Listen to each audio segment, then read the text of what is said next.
Hello everyone, welcome to EduVibes channel. Get into the group of learning with EduVibes where education meets good vibes.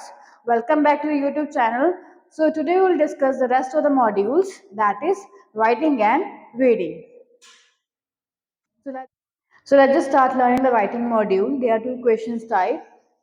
Introduction to writing. First is summarize written text, जिसके आपको एक से दो questions आएंगे जिसमें data क्या summarise करना होता है. And the second question is write essay.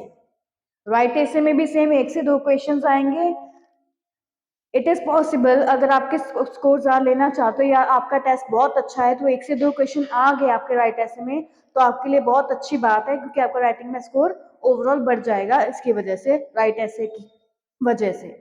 So we'll discuss in the next slide summarize written text. So यहाँ पे हमने जो डेटा हमें गिवन होता है हमने समराइज करना होता है जो भी गिवन होता है. इसके दो मेथड हो सकते हैं और इसकी स्कोरिंग देखी जाए तो राइटिंग एंड रीडिंग को जाती है. रीडिंग को इसका स्कोर इसलिए जाता है, रीजन में है पहले हम जो एकदम डेटा गिवन होता है उसको पहले रीड करते हैं, डेटा देखते हैं कि डेटा क्या गिवन है, बिकॉज हमने डेटा बिल्कुल करेक्ट पिक करना होता है क्योंकि इसकी वर्ड लिमिट होती है दैट इज 50 to 75 वर्ड्स. हर हमने 70 वर्ड्स तक जाना होता है. वोकेबलरी है, इसमें कंटेंट 7 मार्क्स का क्वेश्चन होता है जिसमें वोकेबलरी 2 स्कोर की है. ठीक है, जो हम बीच में से हमने वोकेबलरी यूज करनी होती है. उसके बाद है 5 to 75 वर्ड्स इसकी word limit. Again I explain कि इसकी कितनी वर्ड लिमिट है लेकिन हमने 70 तक जाना है ताकि हमारा स्कोर क्या है फॉर्मेशन में कम ना हो. उसके बाद है कंटेंट. कंटेंट आपने जितना भी उठाया है समराइज रिटन टेक्स्ट में उससे आपको स्कोरिंग मिलती है 0 to 2 में से. अगर आपका कंटेंट बहुत अच्छा है, रेलिवेंट है, लग रहा है आपने बिल्कुल अच्छी तरह समराइज किया है तो आपको दो कंटेंट में इजीली आ सकते हैं. उसके बाद है फॉर्मेशन. फॉर्मेशन 1 मार्क की है. इन केस अगर आप 50 वर्ड से कम लिखते हो तब आपका कंटेंट में भी स्कोर जाएगा as well as information में भी जाएगा स्कोर. अगर आप 76 लिख रहे हो, 75 का 76 एक वर्ड भी आपने एक्सेस में लिख दिया तो आपका सारा ऑटोमेटिकली 0 हो जाएगा. तो हमने फॉर्मेशन पे ज़्यादा फोकस देना है. उसके बाद है the last is grammar. Grammar का मतलब ये है कि आपके capitalization error, punctuation error, spelling error नहीं होने चाहिए एज वेल एज आपके जो आपने लाइंस उठाई हैं, जो लाइंस पिक की हैं उसकी लिंकेज बननी चाहिए. That matters a lot. So this is all about the criteria of writing summarize written text.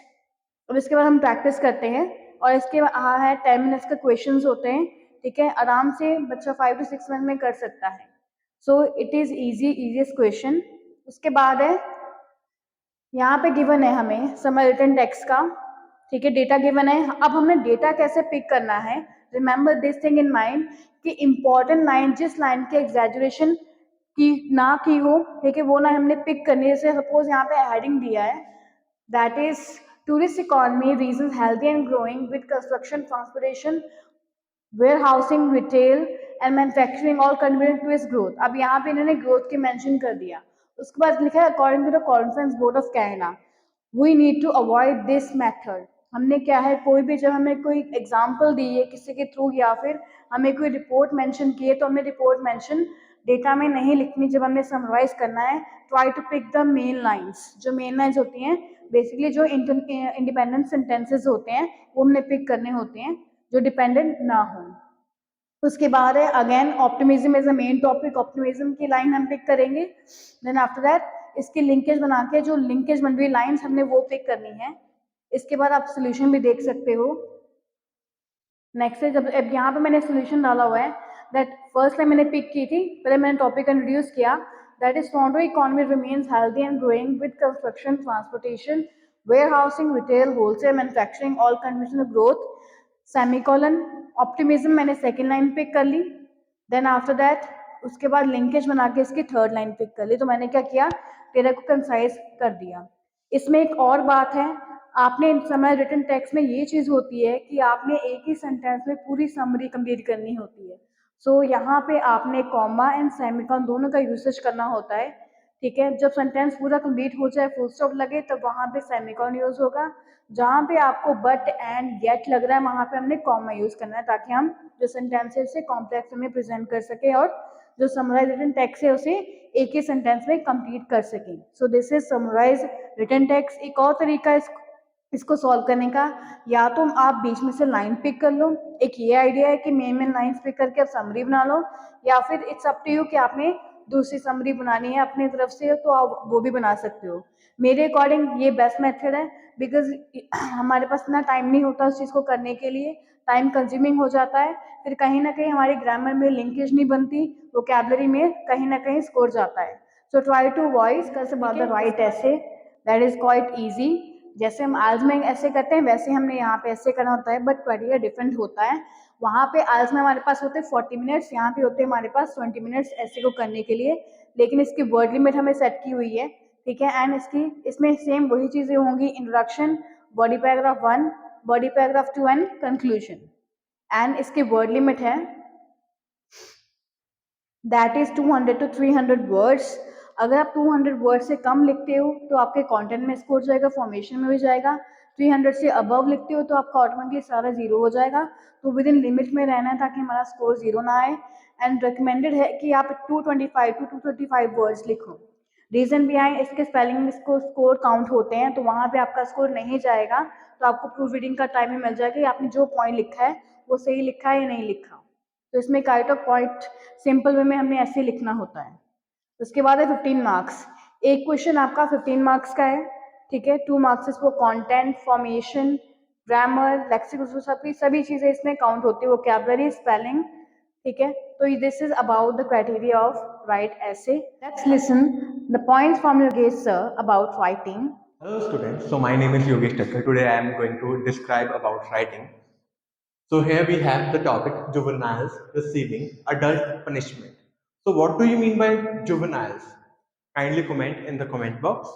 So basically juveniles receiving adult punishment. जो भी adult को punishment मिलती है वो juveniles को भी मिलनी चाहिए. So first of all we discuss some points. कुछ लोग इसके favor में हैं and some are against that point. So first of all we will read the point 4. Juveniles need to know that the law is serious and punishment is a good way to teach them this. तो उनको पता होना चाहिए कि law जो है serious है, like हर एक को वो फॉलो करना पड़ेगा, एंड पनिशमेंट के थ्रू उनको बताया जाता है कि लॉ कितना कंपल्सरी है। उसके बाद अगर हम दूसरे पॉइंट को देखें तो violent crime should carry the harsher sentence. Sentence means jail, right. Harsher mean like खतरनाक जो भी है, उनको पता होना चाहिए कि वायलेंट क्राइम के लिए बहुत ही कड़ी सजा मिल सकती है, लाइक जेल की, right. And our next point include teenagers are fully aware of their actions and know the rules of society. Teenagers means छोटे बच्चे, उनको पता होना चाहिए अपने एक्शंस के बारे में, वो क्या गलत कर रहे हैं और क्या सही कर रहे हैं, एंड उनको सोसाइटी में पता होना चाहिए भी उसके लिए क्या रूल्स हैं। जैसे कि अगर कोई बच्चा मर्डर कर रहा है तो उसके लिए उसको क्या होगा, डेफिनेटली उसको सेंटेंस होगी या जेल में भेज दिया जाएगा, nothing else. On the other hand, people with the violent nature should removed from society as early as possible. जो लोग वायोलेशन क्रिएट करते हैं, लाइक कोई भी दिस हरासमेंट ऑफ सोसाइटी कहीं से भी, ठीक है, तो उसके लिए क्या एक्शन हो सकता है, या तो उनको सोसाइटी में से रिमूव कर दिया जाए या उनको सेंटेंस में रखा जाए, यानी कि जेल में रख दिया जाए। That is the best thing, right. In the next point, adult sentence are too severe for youngsters. Like adult के लिए जो सेंटेंस, लाइक अडल्ट के लिए जो जेल्स होती हैं, वहां पे क्या होता है, वो लोग काफी स्वेयर एक्शंस होते हैं उनके खिलाफ, उनको काफी सारे हार्ड वर्क करने पड़ते हैं, तो वो शायद उनके लिए सेफ नहीं होगी। जूनियर्स के लिए या बच्चों के लिए वो सेफ नहीं होती। उससे अच्छा उनको अलग सेंटर्स प्रोवाइड करने चाहिए जहां पे उनको अलग टीचिंग्स मिले, अच्छे से उनको गाइड किया जाए ताकि वो गुड सिटीजन ऑफ सोसाइटी बन सके। So let's discuss our next point.